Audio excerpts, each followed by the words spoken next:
एक बहुत अहम चीज़ मैं आपको बता रहा हूँ। ये इस रबीउल अव्वल शरीफ के इब्तिदा की पहला खिताब है, मैं आपके सामने कर रहा हूँ। लोग कहते हैं, ये भी कहते हैं, चलो मान लिया हुजूर तशरीफ लाए थे, खुशी उस वक्त की थी, लेकिन अब तो 1400 साल गुजर गए, अभी तक क्यों मनाते हो? हुजूर सल्लल्लाहु ताला अलैहि वसल्लम जिस वक्त आए उस वक्त खुशी मना लिया गया होगा, वो अलग बात है, लेकिन अब तक क्यों मनाते हो? जवाब सुनो मेरे अजीज हो, इसलिए कि आम लोगों की बात अलग है, मुस्तफ़ा की बात अलग है। वो आम लोगों में से नहीं है। इस पूरी कायनात में मैं एक मिसाल आपको देता हूं, चाहे हमारे इस स्टेज की मिसाल ले लो, इस पंडाल की ले लो, या किसी की शादी की मिसाल। किसी के यहाँ शादी हो रही है, आपके भाई की, बहन की, किसी की भी, हॉल बुक किया आपने, पूरा सजाया, लाइट लगाया और बहुत कुछ आपने सजावट के साथ, कुर्सी रखी, मिंबर सजाया, दावत दिया, बारातियों को बुलाया, और उसके बाद हुआ क्या? शाम तक ये महफिल चलती है। या मुंबई में रात की शादियां होती हैं। जब महफिल खत्म हो जाए तो सारी चीजें उठा ली जाती हैं, यानी जो जो सजाया गया था वो सब उठा दिया जाता है। कुर्सियां भी हट जाती हैं, बाराती भी चले जाते हैं, कुमकुमे लगे थे, लाइटिंग लगी थी, झूमर लगे थे, वो सब निकाल लिए जाते हैं। पूछो हॉल वाले से, क्यों? मियाँ वो दूल्हे के लिए सजाया गया था, शादी उसकी थी, दूल्हा आया और दूल्हे के आने से पहले बाराती भी आए, लेकिन महफिल जब खत्म हो गई, निकाह हो गया, दूल्हा जब चला गया तो लाइटिंग भी उठा ली गई, कुर्सियां भी हटा दी गई, सजावट भी निकाल दी गई, और हाल बेहाल हो जाता है, खत्म हो गया। ये एक मिसाल दे रहा हूं, दुनिया में एक दस्तूर है या नहीं, जिसके यहां भी शादी ब्याह वगैरह कुछ हो, जिसके लिए सजाया जाता है, जब तक वो बैठा है तब तक की सजावट है, और दूल्हा जब चला जाए तो सजावट नहीं रहती, निकाल दी जाती है। एक दिन ज्यादा से ज्यादा दूसरे दिन हो सकता है, पिंडाल भी हटा दिए जाते हैं। ये मिसाल जहन में रखो और फिर इस कायनात को देखो। ये कायनात किसके लिए सजाई गई है? ये जमीन का बिछोना किसके लिए था? यह आसमान किसके लिए ताना गया था? इसमें झिलमिलाते हुए सितारे और चांद सूरज किसके लिए बनाए गए थे? खुद हदीस पाक में है, अल्लाह के नबी फरमाते हैं, ये रब ताला का फरमान है, लौलाक लमा खलक़तु दुनिया वल अफलाक वल अर्दी। ऐ रसूल, अगर आपको पैदा करना ना होता तो ना मैं जमीन बनाता, ना आसमान बनाता, ना इस कायनात को बनाता। पता ये चला कि जो कुछ भी बना है वो मुस्तफ़ा के लिए बना है। वो जो न थे तो, और वो जो ना हो तो, जमीन का बिछोना मेरे मुस्तफ़ा के लिए बिछाया गया, आसमान की ये नीलगू चादर मुस्तफ़ा के लिए तानी गई, इसमें सजावट, चांद सूरज तारे, ये सब सजाए गए, और फिर 1,24,000 कमो बेश अंबिया बराती बन करके तशरीफ लाए। हर आने वाला नबी मुस्तफ़ा के आने के कसीदे पढ़ता था, बाद आने वाले आखिरी नबी की बशारतें देता था। अब सुनो मेरे अजीजों, ये दरख्तों की सजावट, ये समंदरों की लहरें, ये नदियों की बहारें, और जो कुछ भी दुनिया में सजावट है, पता तो ये चला ये मुस्तफ़ा के लिए है, ये हुजूर के लिए सजाया गया। अंबिया की ये बारात आई, 1,24,000 कमोबे, वो आखिरी नबी के आने की बशारत सुनाने के लिए आते रहे। बात तो सही है, सब कुछ बना मुस्तफ़ा के लिए। अब वो कायनात का दूल्हा आमिना की गोद में 12 रबीउल अव्वल को तशरीफ लाता है। वो कायनात का आका व मौला मक्का में 53 साल गुजारा, मदीना तैयबा में 10 साल गुजारा। अब जैसे कि मैंने दस्तूर के एतबार से मिसाल देकर के दुनिया में बताया था, 63 साल की उम्र होने के बाद रसूल पाक सल्लल्लाहु ताला अलैहि वसल्लम इस दारे पानी से रुखसत हो जाते हैं, चले गए, हमारी आंखों से पोशीदा हुए। अब दुनिया का यही तो सवाल है, लोगों का यही तो सवाल है कि जब नबी पाक तशरीफ लाए थे उस वक्त मीलाद की खुशी मना ली गई, हो गया, अभी तक क्यों मनाते हो? 1400 साल गुजर गए, अभी तक क्यों मनाते हो? उनके जवाब के लिए मैंने इतनी सारी तमहीद बांधी है। उनको ये कहता हूं, ये दुनिया की मिसाल अलग है, जब दूल्हा उठ करके चला जाता है तो सजावट भी खत्म होती है। हमने देखा जमीन अभी भी बाकी है, आसमान अभी भी बाकी है, चांद सूरज की रोशनियां अभी भी झिलमिला रही हैं। न दरख्त कम हुए, न समंदरों की लहरें कम हुई, न दरियाओं की तुग़यानियां। इस कायनात की रंग और रोशन और जो भी चमक है उसी तरह बरकरार है। पता क्या चला? चांद से पूछो, सितारों से पूछो, सूरज से पूछो, जमीन और आसमान के इस पूरे ताने बाने को पूछो, अभी तक तुम क्यों बाकी हो? दूल्हा तो चला गया, दूल्हे के लिए जो चीज सजाई जाती है, जब दूल्हा जाता है तो सजावट भी चली जाती है। इनसे पूछो अभी तक तुम क्यों बाकी हो? जमीन भी तुम्हें थप्पड़ मार कर कहेगी, आसमान भी पुकार कर कहेगा, नादान तू क्या समझता है? उस रसूल पाक को चले गए नहीं गए, तू जिंदा है वल्लाह, तू जिंदा है वल्लाह, मेरी चश्मे आलम से छुप जाने वाला। सुभान अल्लाह, सुभान अल्लाह। नारे तकबीर, नारे रिसालत, सरकार की आमद, सरकार की आमद। ये कायनात की सारी रोशनियां ये बताती हैं, सूरज बाकी है, चांद बाकी है, सितारे बाकी हैं। बाकी दिखते हैं कि नहीं दिखते? जिनको नहीं दिखते उनसे हमारा कलाम भी नहीं। जिनको दिख रही ये सारी चीजें, उनसे मैं कह रहा हूं, ये सारी चीजें चमक चमक चमक करके तुम्हें बता रही हैं, दूल्हा सिर्फ छुपा है, गया नहीं है। बेशक, सुभान अल्लाह। कायनात का आका पर्दा अपने चेहरे पर डाल दिया, या फिर ये तकाज़ा बशरियत है वादा इलाही के मुताबिक। लेकिन मेरे अजीजों, इसीलिए आला हजरत ने क्या कहा? मेरी चश्मे आलम से छुप जाने वाले, चश्मे आलम से छुपा है। इसका मतलब ये नहीं है जैसे दुनिया का दूल्हा उठ करके चला गया तो सजावट भी चली जाएगी। ये कायनात का आका और मौला आज भी मदीना तैयबा से वो सल्तनत चला रहा है जिसको कहते हैं, मेरे अजीजों, आज तक हमारे दिलों पर, हमारी रूहों पर कोई दूसरा राज नहीं कर सका।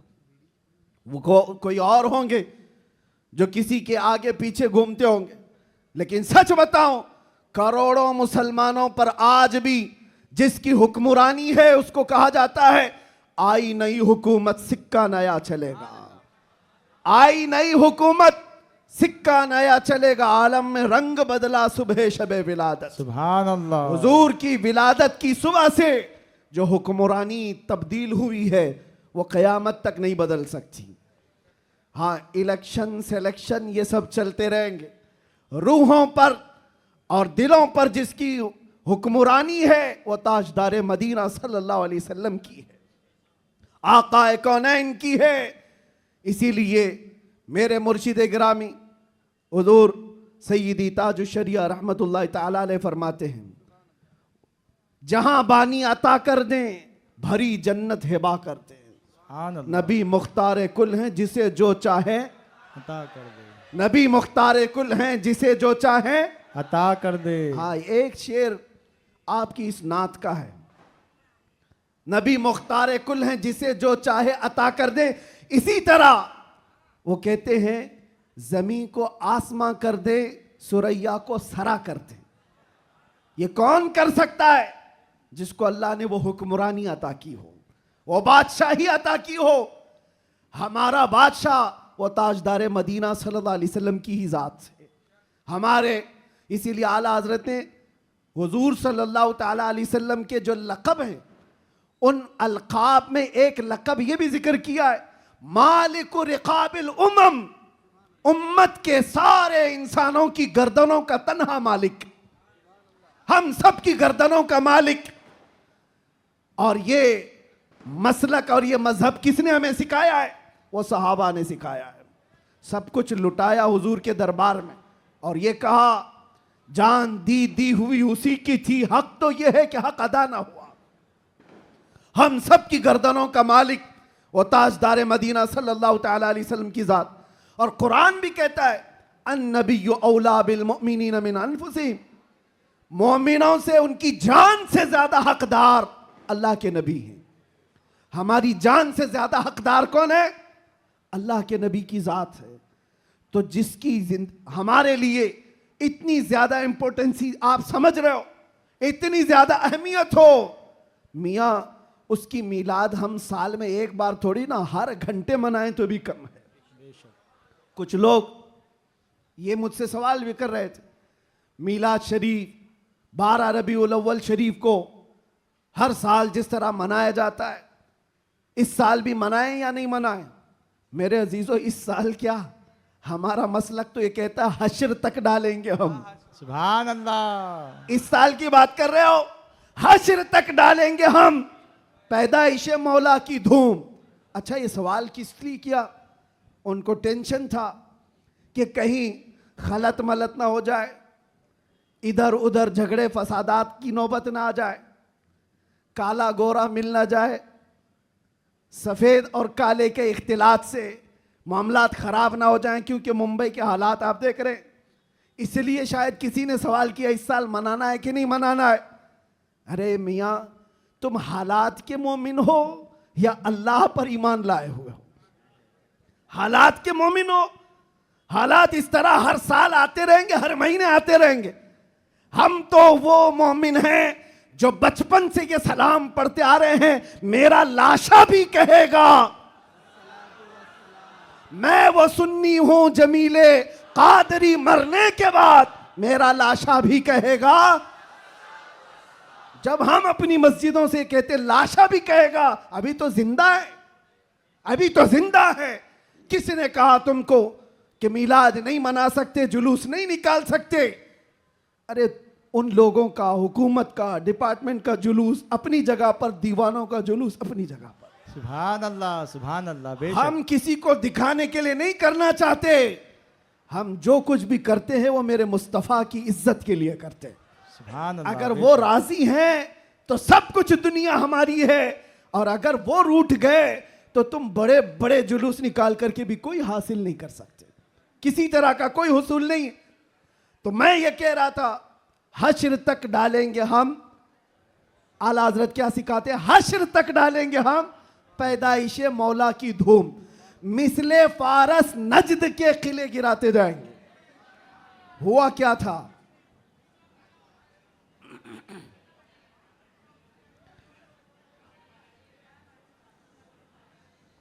कोई बात नहीं, मुझे पता है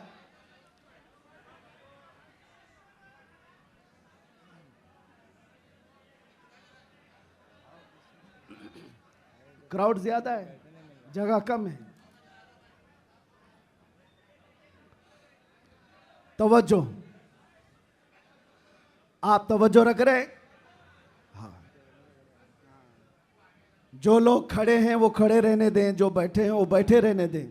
इतना अपने जहन में, अपने तसव्वुर में सजा करके चलें कि मुस्तफ़ा करीम सल्लल्लाहु ताला अलैहि वसल्लम जिसे जहां चाहे वहां बिठाएंगे और जिसे जहां चाहे वहां खड़ा करेंगे। लब्बैक या रसूल अल्लाह, लब्बैक या रसूल अल्लाह, लब्बैक या रसूल अल्लाह, लब्बैक या रसूल अल्लाह। हुआ क्या था? जिस दिन हुजूर पाक की विलादत हुई थी, उस दिन बहुत सारे हालात पूरी दुनिया के बदले हुए थे। एक मुल्क शाम की नदी है वो सूख गई, और एक सूखी हुई उसमें पानी जारी हो गया बरसों से। और ईरान का आतिश कदा जो 1000 साल से आग जल रही थी, जिसकी पूजा की जाती थी, अचानक वो आग बुझ गई। ये सब जो अजीब व गरीब जो मामलात हुए थे, उन अजीब व गरीब मामलात में एक और काम मैं आपको बता रहा हूं, बस आपकी हमामी रही तो मैं गुफ्तगू खत्म कर देता हूं। एक बहुत अजीब व गरीब काम जो हुआ था, 12 रबीउल अव्वल की सुबह है, और मदाइन में, इराक का एक शहर है, उस वक्त का जो बादशाह था किसरा, उसका बहुत बड़ा महल था, बहुत बड़ा। इतना बड़ा महल कि उसकी हिफाजत के लिए 1 लाख फौजी खड़े रहते थे। 1 लाख फौजी उस किले की हिफाजत के लिए खड़े रहते। तो आप अंदाजा करो कितना बड़ा होगा। और उनका चैलेंज ये था, इस किले को कोई गिरा नहीं सकता, कुछ हो नहीं सकता। लेकिन 12 रबीउल अव्वल को अचानक उस किले के अंदर जलजला आया, और ऐसा जलजला कि वो दीवार शक हो गई, फट गई। आज भी वो किला इराक में मौजूद है, और फटी हुई दीवार के साथ उस दीवार के अंदर से एक आदमी गुजर भी सकता है। अब आप सोचो 2000 साल पुराना किला आज भी है तो उस वक्त कितना मजबूत रहा होगा। और जब हुजूर की विलादत का दिन था वो दीवार फट गई, जलजला आ गया, बादशाह परेशान हुआ, सारे नुजुमियों को बुलाया गया, काहिनों को बुलाया गया, ज्योतिषों को बुलाया गया, पूछा गया कि ये हुआ क्या, हमारा किला इस तरह से टूट नहीं सकता, कभी इसमें दरार आ नहीं सकती थी, ये हुआ कैसे, इतना बड़ा मामला। ज्योतिषों ने, काहिनों ने अपने इल्म के मुताबिक देख करके कहा यह मामला जमीन के हिलने का या सिर्फ जलजले का नहीं है, हमारा इल्म बता रहा है आज पूरी कायनात में एक कोई ऐसा मामला हुआ है जिसकी वजह से इतना बड़ा हादसा हुआ। बादशाह ने पूछा वो मामला क्या हुआ है? नुजुमियों ने कहा अरब में एक बच्चा पैदा हुआ है जिसकी वजह से तुम्हारी सल्तनत भी हमेशा के लिए खत्म होने वाली है। सुभान अल्लाह, सुभान अल्लाह। एक बच्चा अरब में पैदा हुआ है, एक बच्चा जिसकी वजह से सल्तनत किसरा भी खत्म हो जाएगी। बादशाह परेशान, लेकिन वो बच्चा कौन था उस वक्त उनको नहीं पता चला, लेकिन वो बच्चा था आमिना का लाल, अब्दुल्ला का दुलारा, मेरे रब्बे जुल जलाल का वो महबूब नबी जिसको हम अपना आका व मौला कहते हैं। अब सुनो, हुजूर की विलादत के दिन हुआ क्या था? फारस में किले के अंदर जलजला आया। तवज्जो, मैं एक शेर समझाने जा रहा हूं आला हजरत का। फारस उस इलाके को कहते हैं जो पूरा ईरान इराक उस वक्त था। फारस में जलजला आया और किला क्या हुआ, शक हुआ और दीवार फट गई। अब सुनो, वो एक बार हुआ था जब हुजूर की विलादत हुई थी 12 रबीउल अव्वल, फारस का किला फट गया। अब आला हजरत कहते हैं एक बार किले के अंदर दीवार में दरार आई थी हुजूर की विलादत की खबर सुन करके, लेकिन अब सुन्नियों का हाल ये है हश्र तक डालेंगे हम पैदाइश मौला की धूम, हश्र तक, हर साल नहीं, हर महीना नहीं, हर दिन। और जब जब तुम नबी पाक की विलादत का जिक्र करोगे तो होगा क्या? आला हजरत कहते हैं मिसले फारस यानी फारस की तरह। अब फारस का किला नहीं हिलेगा, नजद के किले गिराते जाएंगे। सुभान अल्लाह, सुभान अल्लाह। तकबीर, नारे रिसालत, जश्न ईद मिलादुन नबी, सरकार की आमद, दिलदार की आमद, शेर हिंदुस्तान,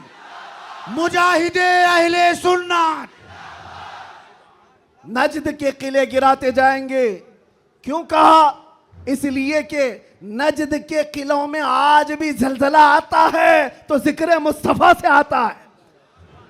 बाकी तो शैतान तो वहदानियत की बात पहले से करता है, शैतान को तौहीद से कोई तकलीफ नहीं, अल्लाह की वहदानियत से कोई तकलीफ नहीं थी। शैतान को तकलीफ तो रिसालत से थी। और आज भी याद रखो, महबूबे खुदा, दो आलम के ताजदार, नबी आखिर ज़मा के जिक्र से अगर किसी को तकलीफ है तो वो सिर्फ शैतान का बच्चा हो सकता है, वो शैतान की ज़ुर्रियत हो सकती है। इसलिए कि शैतान को रिसालत से तकलीफ थी, उलूहियत से नहीं। और इसीलिए शायर ने कहा निसार तेरी चहल पहल पर हजारों ईदे रबीउल अव्वल, सिवाय इबलीस के जहां में सभी तो खुशियां मना रहे हैं। सुभान अल्लाह, सुभान अल्लाह।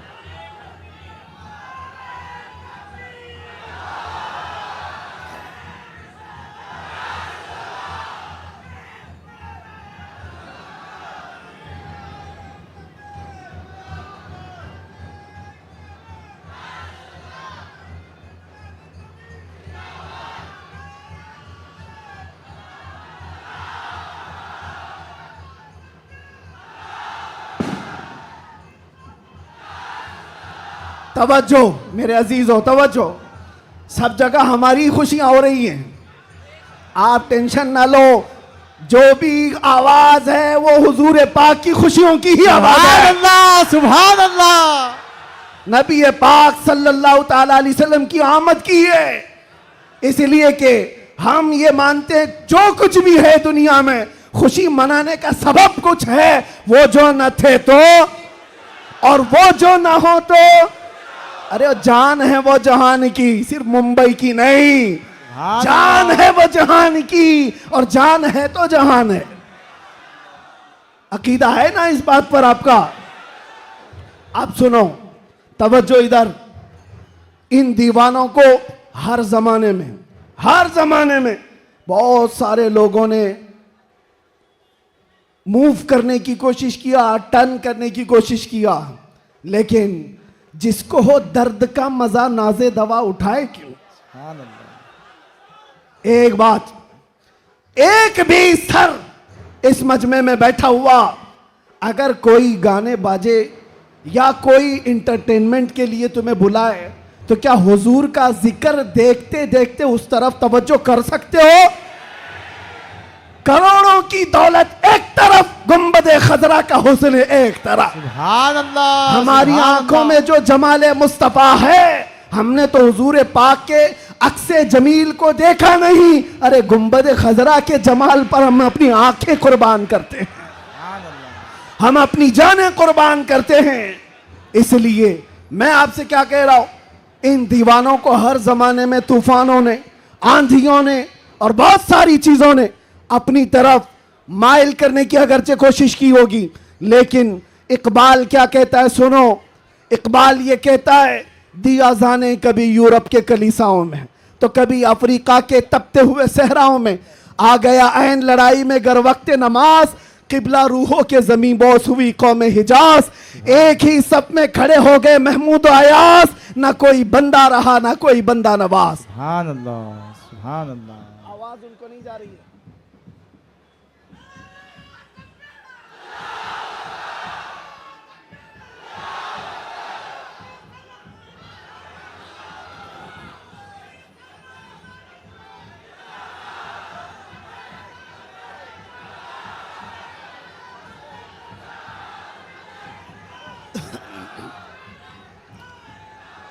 तवज्जो। आवाज क्यों ऐसा कर रहे हैं?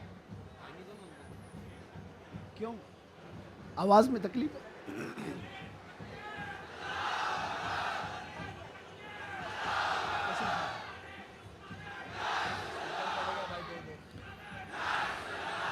बहरहाल पीछे आवाज आ रही है, तवज्जो।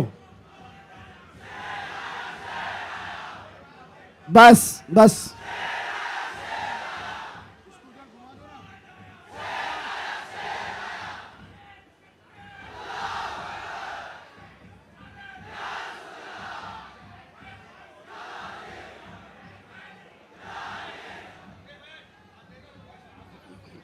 तवज्जो।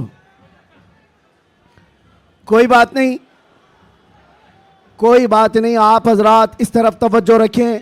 हमारा मकसद हो गया है, महफिल में जो इतनी गर्मी आ गई, यही हमारा मकसद है। हाँ भाई, सब लोग नौजवानों के अंदर जो जज्बात मेरे मुस्तफ़ा के नाम से हैं, हम इसी की जिंदगी देखना चाहते हैं। किसी अरे गहरे नत्थु खेरे के नाम पर यह हाथ भी नहीं उठेंगे और जुबान भी नहीं खुलेगी। जब भी खुलेगी मेरे मुस्तफ़ा के लिए खुलेगी। बतला दो गुस्ताखे नबी को गैरत सुन्नी जिंदा है, उन पे मर मिटने का जज्बा कल भी था और अपना सब कुछ गुंबद खजरा कल भी था, और मेरे नबी से मेरा रिश्ता कल भी था, और बस हमारा मतमह नजर यही है। सुनने में तो ऐसा आ रहा है कि इनके स्पीकर फट गए, कोई बात नहीं, बहुत सारी चीजें अभी फटना बाकी है, कोई बात नहीं, ये हादसे होते रहते हैं बहुत सारी चीजें। जिक्र मुस्तफ़ा सल्लल्लाहु ताला अलैहि वसल्लम के लिए आप हजरात इस 1500 साला जश्न ईद मिलादुन नबी के लिए पूरी तरह से तैयार रहेंगे, लेकिन कोई झगड़े फसादात के जरिए से नहीं। दुनिया जितना भी वरगलाए आपको फितने और फसादात से नहीं, बल्कि हुजूर पाक सल्लल्लाहु ताला अलैहि वसल्लम के उन अजीम अखलाक से इस मिलादुन नबी को मना करके दिखाना है। इस मिलादुन नबी को कि आज 1400 साल गुजर जाने के बाद भी हमारे रिश्ते हुजूर से कैसे मजबूत हैं। बेशक बेशक हमारे रिश्ते, हमारी डोर मदीने से कैसी बंधी हुई है, ये इस साल हमें दिखाना है।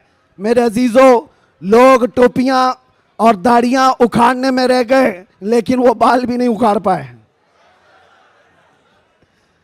मैं कोई गाली नहीं दे रहा हूं, लेकिन बात ये कह रहा हूं, लोग टोपियां उतारने में और दाढ़ियां उखाड़ने में रह गए, लेकिन जो आशिक मुस्तफा है उसका बाल भी उखाड़ नहीं सके। और 1400 साल क्या 14,000 साल भी हो जाए, मेरे नबी पाक से जिसका रिश्ता है वो हर तूफान और हर आंधी में अपने नबी के नाम के साथ जिंदा रहता है। इसलिए कि उसका अकीदा ये है, आबरूए माजना में मुस्तफा अस, हर चे दरी दुनिया बादे मुस्तफा अस। हम सबकी इज्जत और आबरू मेरे मुस्तफा के नाम से है। हम सबकी इज्जत और आबरू हमारे नबी के नाम से है, और जो कुछ दुनिया में है वो मुस्तफा के बाद है। जो कुछ है दुनिया में वो नबी पाक के बाद है। और मुर्शिद गिरामी हुजूर ताजुश शरिया रहमतुल्लाह तआला अलैह यूं फरमाते हैं, नबी से हो जो बेगाना उसे दिल से जुदा कर दे। ये रहेगा कि नहीं अकीदा? नबी से हो जो बेगाना उसे दिल से जुदा कर दें, पिदर मादर बिरादर जानो माल उन पर फिदा कर दें। पिदर मादर बिरादर जानो माल उन पर फिदा कर दें। ये मामलात की तरफ आपकी तवज्जो न जाए। अगर इसमें से एक माइक भी ना हो, मैं इंशाल्लाह सुबह तक खड़े होकर बयान कर सकता हूं। ये लफाजी नहीं कर रहा हूं, लफाजी नहीं कर रहा हूं। अल्हम्दुलिल्लाह किया है 6-6 घंटे तक खड़े होकर, इसलिए कि एनर्जी और ताकत काजू बादाम से नहीं आती, वो मदीने से आती है।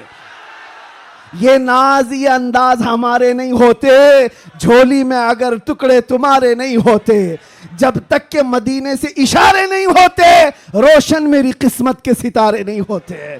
और आप सबको एक मैसेज दे जा रहा हूं, हमारी इज्जत, हमारी ये अहमियत लोग आज पलकों पर बिठाकर चलते हैं और देखने के लिए उमड़ पड़ते हैं। तो वो इसलिए नहीं कि मैं बहुत बड़े किसी नेता से ताल्लुक रखता हूं या किसी पार्टी का सरकर्दा अहम रुकन हो, नहीं, बल्कि आपको भी वो मैसेज देता हूं, बेदाम ही बिक जाइए बाजार नबी में, बेदाम ही बिक जाइए बाजार नबी में। अरे इस शान के सौदे में खसारे नहीं होते, इस शान के सौदे में खसारे नहीं होते। या रसूल अल्लाह, जब तक बिके न थे तो कोई पूछता न था, तुमने खरीद कर हमें अनमोल कर दिया। हकीकत है या नहीं? जो बाजार मुस्तफा में बिक जाता है वो इतना अनमोल होता है, इतना अनमोल होता है कि चाहे उसके साथ जो कुछ भी किया जाए फिर उसका नाम मिटता नहीं है। 100 साल हो गए, आज भी हमारे मजमू में आला हजरत जिंदा है।